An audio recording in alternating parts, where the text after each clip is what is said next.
በኢትዮጵያ ውስጥ አንዳንድ ትልልቅ የጤና ችግሮች በግልጽ እየታዩ እንኳን ብዙ በጥልቀት ሳንነጋገርባቸው በከንቱ ያልፋሉ።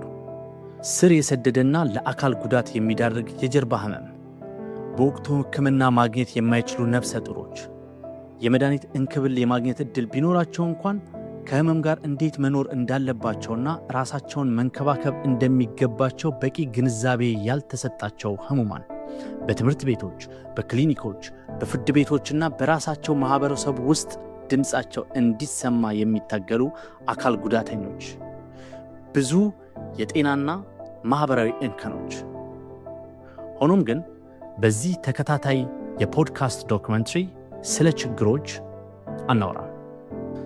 ይልቁንም ለነዚህ ችግሮች መፍትሄ ስለሚፈልጉ ተመራማሪዎች፣ የጤና ባለሙያዎች፣ ተሟጋቾችና ቤተሰቦቻቸው እንዲሁም ስራዎቻቸው እናወራለን። መፍትሄዎቹ ከኢትዮጵያ ስለመነጩ ለኢትዮጵያ የሚሆኑ መንገዶችን የሚቀይሱ ሰዎችን የምናይበት ነው። ይህ አትሮን ነው። እኔ ቢንያም እባላለሁ። ስለ ጤና፣ ስለ ደህንነት፣ ስለ መልካም ኑሮና ጤናማ ህይወት፣ ስለ ሳይንስ እንጨዋወታለን።